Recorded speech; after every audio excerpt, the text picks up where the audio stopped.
IVM। नमस्ते, मैं हूँ शिफा माइत्रा। स्वागत है आपका स्माइल इंडिया पे।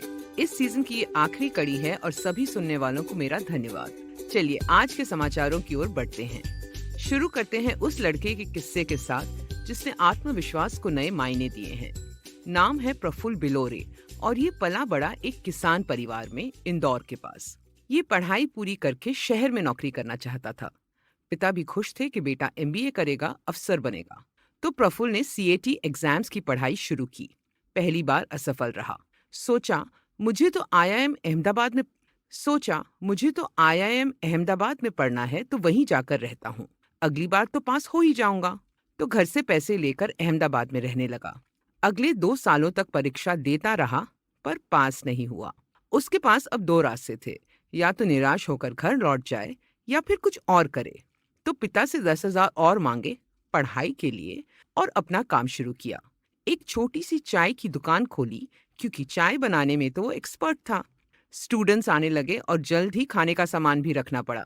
प्रफुल्ल की दुकान एमबीए चाय वाला के नाम से जानी जाती थी। अब शहर भर से लोग यहाँ आने लगे। किसी ने प्रस्ताव रखा तो प्रफुल्ल ने एक ब्रांच शहर के दूसरे कोने में भी शुरू कर दी। उसके इंदौर के दोस्तों ने मदद की। अगली दुकान अब बड़ी थी, कैफे की तरह। अब प्रफुल्ल का काम तेजी से बढ़ रहा था। घर वालों को पता चला कि बेटा चाय बेचता है, पर प्रफुल्ल ने किसी की नहीं सुनी। 24 साल की उम्र में उसके अब 22 कैफे हैं देश भर में और मुनाफा करोड़ों में। घर वाले हैरान होते हैं जब उनके प्रफुल्ल को एमबीए कॉलेज में बुलाया जाता है लेक्चर देने। सच में इस लड़के ने तो कमाल कर दिखाया। अगली खबर है केरला से। यहाँ पे एर्नाकुलम के एक सरकारी स्कूल में गजब हो गया।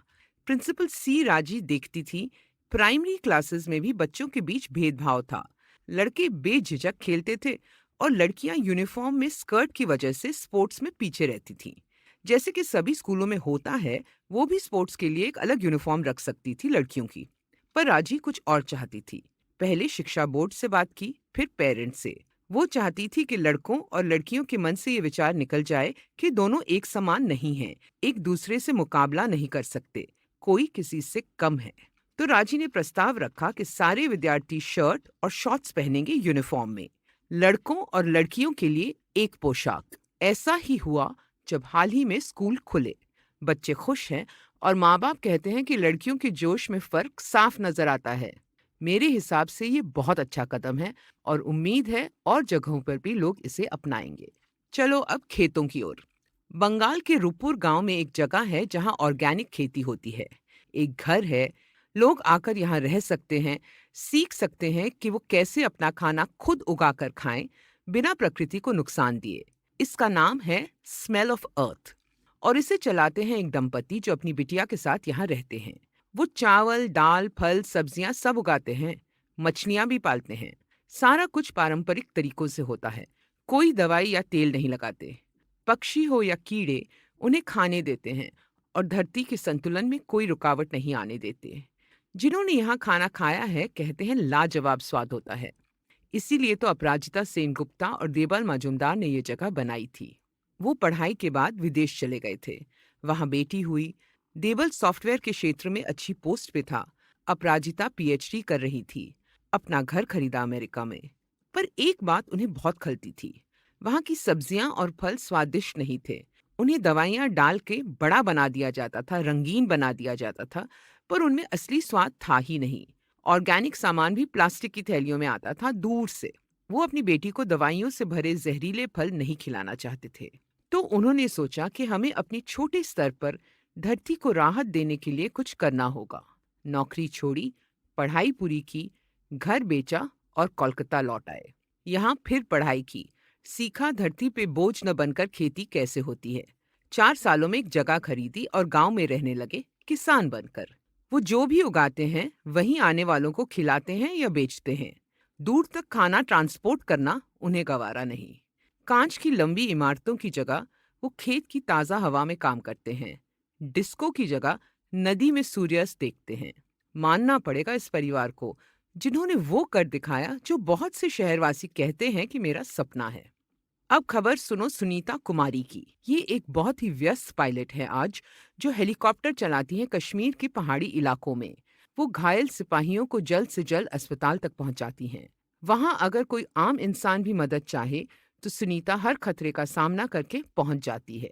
ये दबंग महिला कुछ साल पहले तक स्कूल में पढ़ाती थी, अपने पति और बच्चों की देखभाल करती थी। सुनीता पली बड़ी थी हरियाणा के महेंद्रगढ़ जिले में। बचपन से सपना था कि पायलट बनूं, पर कभी किसी से कुछ कहा नहीं, क्योंकि सुनीता जानती थी कि उसके यहाँ ऐसे सपनों का कुछ नहीं होता। पढ़ाई की, शादी हो गई, उसके बाद स्कूल में टीचर बन गई। 2 बेटियां हुई और उनकी देखभाल और स्कूल के बीच बिजी रहती थी। पर जब बेटियां पढ़ने के लिए बाहर चली गईं, तो सुनीता ने पति को अपना सपना बताया। कहा, मैं कुछ ही सालों में 50 की हो जाऊंगी, उससे पहले मुझे फ्लाइंग सीखनी है। परिवार ने साथ दिया और सुनीता कुमारी अकेली विदेश गई। ट्रेनिंग के बाद पायलट बनकर लौटी और अब वो करती हैं जो उन्हें अच्छा लगता है, जिससे औरों की सहायता होती है। सुनीता बिल्कुल नहीं डरती, पर हाँ, एक बार उसकी आंखें नम हुई जब पढ़ा कि बेटियों ने सोशल मीडिया पे लिखा था कि हमारी माँ असली हीरो है। अब मुझे आज्ञा दीजिए। अगर आप इंडिया के बारे में और दिलचस्प बातें जानना चाहते हो तो फेसबुक पे मेरा पेज गुड न्यूज इंडियन जरूर देखें। मुझसे बात करना चाहें तो ट्विटर या इंस्टाग्राम पे शिफा माइत्रा है मेरा हैंडल। IVM पे और मजेदार पॉडकास्ट सुनने के लिए IVM का ऐप डाउनलोड करें या वेबसाइट पे जाएं, या जहां भी आप पॉडकास्ट सुनते हो IVM को खोजें। IVM के सोशल मीडिया हैंडल्स फॉलो करें ट्विटर और इंस्टाग्राम पे। अब जब आप ये पॉडकास्ट सुन चुके हो तो अगर आप इसे अंग्रेजी में सुनना चाहते हैं तो वो भी मुमकिन है। स्माइल इंडिया हिंदी और अंग्रेजी दोनों में आता है, तो अपने सर्कल में ये बात बताना ना भूलें।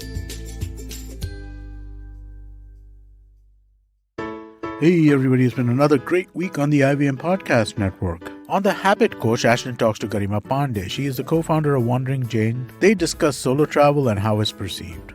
Does the story of a fake lawyer on the run sound interesting to you? Then definitely tune into Misconduct. Raghavi and Nisha discuss the story of Ceci Xavier. On KBCD, Farhad and Sunitru discuss how sometimes people don't feel inclined towards sex, some possible causes, and how it's okay to feel so occasionally.